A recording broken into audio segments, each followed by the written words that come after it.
Bom dia, boa tarde, boa noite, meus irmãos, e a paz do Senhor Jesus Cristo.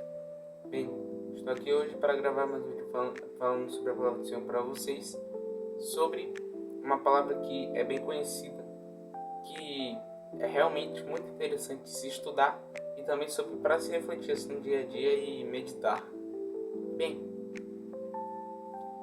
a palavra de hoje está localizada no seu capítulo 1 Coríntios, no seu capítulo 3 e no seu versículo 6. E bem, está aqui dizendo bem assim: eu plantei, Apolo regou, mas Deus deu o crescimento.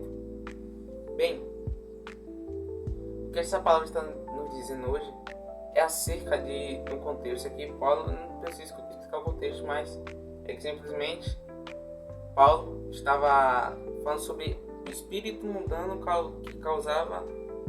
que causa dissensões nas igrejas, ou seja, as pessoas estavam escolhendo, sei lá, um lado esquerdo, lado direito, assim, eu sou de Paulo, eu sou de Apolo. Aí o povo tava, não tava unificando a igreja, tava separando, tava criando grupos. E isso não era bom naquele tempo. A igreja precisa ser, naquele tempo e hoje, a igreja precisa ser unificada, por mais que hoje, infelizmente, a igreja não é tão unificada assim. Ou seja, naquele tempo o povo estava simplesmente se separando entre grupos, mas esse não era o foco. Então Paulo escreveu essa carta aos Coríntios falando isso: eu plantei, Apolo regou, mas Deus quem deu o crescimento, para se dar toda a honra e glória ao Pai. Ou seja, não é eu quem simplesmente vai dar o crescimento, não é eu quem simplesmente vai fazer a pessoa crescer. Quem faz o crescimento é Deus. Isso não está sobre a pregação. Tem muitas pessoas, infelizmente, que querem plantar e também querem dar o crescimento. Tem gente que quer fazer os três, imagine, quer sobrecarregar. Ou seja, o que essa palavra nos remete é que nós só devemos tão somente regar ou plantar, que esse é o nosso dever. Quem dá o crescimento é Deus, então não precisamos ficar forçando a pregação do evangelho para alguém, você pregou para uma pessoa e ela recusou. Deixe lá. Com o tempo o Espírito Santo vai tocar no coração dela e ela vai lembrar daquela palavra. Porque o dever de convencimento não é nosso. Se fosse nosso, realmente você teria que ir lá convencer a pessoa, mas não é o nosso dever. O trabalho de convencimento do Espírito Santo, ele quem toca no coração, ele quem mexe lá no interior, lá no íntimo, e não nós. E tem gente que infelizmente não consegue entender isso, mas eu não falo isso como se fosse algo ruim. Ou seja, eu faço como uma coisa boa. Por exemplo, você fica se preocupando, meu Deus, eu tenho que fazer aquela pessoa virar cristão. Você necessariamente não precisa fazer ela virar cristão, você fazer ela virar cristão. Necessariamente você só precisa pregar, porque esse foi o único mandamento de Jesus. E de pregar por todo o mundo, todos os confins da terra, para todas as nações, todas as línguas e todos os povos. Jesus só disse pregue, não falou pregue, convença, traga eles, não. Você só vai apontar o dedo para a cruz, ali é a cruz, você vai falar, pregar, de boa, pregou, a pessoa não gostou, ela aceitou Cristo. Se ela aceitou, que bom. Se ela não aceitou, diz a ela que simplesmente Deus abençoe a vida dela e vai embora. Você não precisa ficar insistindo o tempo todo. Não. Se você tem um amigo que você fica insistindo o tempo todo a pregação, não faz isso. Se você já pegou uma vez, deixa lá. Alguma hora ele simplesmente vai vir, vai se arrepender. É algo que o Espírito Santo faz, não a gente. E bem, aqui como disse, que Paulo ele diz: eu plantei, Apolo regou, mas Deus deu o crescimento. Ou seja, você pode estar plantando em alguém ou apenas regando. Plantar é simplesmente a primeira vez que aquela pessoa ouve uma pregação, aí você plantou. Aí alguém vai vir lá e vai regar. Como assim alguém vai lá e vai regar? Vamos dizer assim que você tem uma planta. Você plantou uma plantinha, beleza, plantou no coração da pessoa. Aí vai vir outra pessoa e vai regar para ela crescer. Só que quem dá o crescimento não é quem rega nem quem planta. É simplesmente Deus que vai fazer ela crescer. E não você e nem a pessoa que regou. Porque você também pode ser a pessoa que regou. Mas entenda que se você já pregou o evangelho, que se você já fez o que você tinha que fazer, não precisa ficar mais insistindo. Porque Deus ele nunca pediu isso de insista, pressione a pessoa, ameace. Não precisa disso não. Porque pregação, até para pregação tem que ter preparação. Não é chegar lá e seu pecador, você fica apontando às vezes as pessoas, isso é inadequado. Não precisa fazer isso.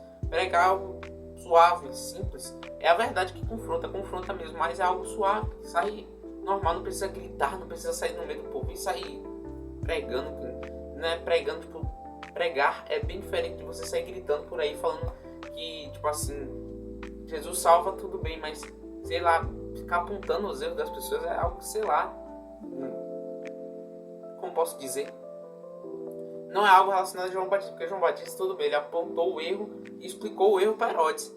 Mas não é pra você chegar em alguém, não, tu é capaz de até apanhar.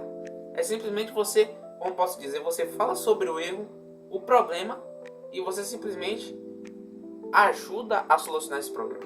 Infelizmente, muitas pessoas só falam o problema e não falam a solução do problema. E por isso que muitas pessoas veem alguns cristãos de uma maneira errada. Mas nós não estamos aqui para apontar o erro para você, simplesmente para apontar o erro do outro, mas sim para solucioná-lo. Nós somos, como posso dizer, somos enfermeiros. Tipo assim, porque o médico mesmo é Cristo. Nós só somos enfermeiros. Nós só estamos direcionando, você vai tomar esse remédio, porque esse é o remédio. O remédio é o quê? Cristo. Pronto. Você só vai levar o medicamento e o alimento para a pessoa. É só isso. Ou seja, não tente forçar a barra, não tente pegar um peso que Cristo não colocou para você. Porque Cristo, ele já pegou toda aquela carga pesada que tinha na sua vida. E ele segura, ele é muito mais forte que você, claramente muito mais forte. E bem, Cristo, tudo que ele quer que nós façamos é que nós preguemos, essa é a forma certa, mas que nós só preguemos e simplesmente pregue desta forma. Fale do erro da pessoa, mas não para acusá-la, fale do erro para ajudá-la, porque do que adianta você falar de uma pessoa, você é doente nisso, você só está apontando o dedo para ela e falando, não, você é um doente nisso, você é um doente. Não, você fala, você tem essa doença que é o pecado, porém eu sei a cura dela, eu posso te falar. E você fala, explica, você faz isso, você faz aquilo, e é assim que a gente consegue ter uma comunhão com Cristo, e é assim que você consegue ter uma vida plena. É tipo isso, não precisa, não, ele cometeu aquele pecado, vou lá falar, ele vai apontar o dedo, porque como Paulo já dizia, isso até parece autor de poesia, mas Paulo, ele escreveu em Romanos que aquele que julga o outro, a si mesmo já se condena. Porque a partir do momento que você julga alguém, por exemplo, eu digo que matar alguém é errado, não, isso é um pecado muito hediondo, mas, por exemplo, eu digo que falar mal das pessoas é errado, aí vai lá, eu mesmo já estou me condenando nesse própria fala que eu falei. Ou seja, se falar mal das pessoas é errado e eu estou falando mal de uma pessoa que fala mal de uma pessoa, literalmente a hipocrisia. Ou seja, você mesmo se autocondena porque você já sabe que isso é pecado. Aquela pessoa não sabe, mas você sabe. Ou seja, você mesmo se condenou, pegou o peso da condenação para si mesmo. Ou seja, é melhor você ficar quieto e não julgar ninguém do que você julgar, porque quem julga é Deus, não é você não. Porque Tiago, ele escreve de uma maneira bem, como posso dizer, bem confrontadora, que ele diz bem assim: quem julga é aquele que passa a ser, larga de ser observador e passa a ser legislador e juiz. E só tem um juiz. Aí ele escreve: quem é você para julgar os outros? Você é Deus, por acaso? Você é Jesus para julgar? Não. Então simplesmente se coloque no seu lugar. Isso parece muito confrontador, me desculpa, mas se coloque no seu lugar de servo e de filho, e você simplesmente, a única coisa que você pode fazer é se submeter a Deus, é claro, e simplesmente seguir uma vida com Cristo. E eu não estou dizendo isso para você, sei lá, tipo assim, claro que dói o ego, claramente que dói, porque o ego humano não gosta de verdade, mas se você quiser viver uma vida plena com Cristo, com a comunhão, e simplesmente você vai parar de forçar as coisas a serem do jeito que você quer, ou forçar do jeito que você pensa que é certo, você simplesmente tem que se submeter a Deus e fazer como Paulo. Eu plantei, Apolo regou, mas Deus deu o crescimento.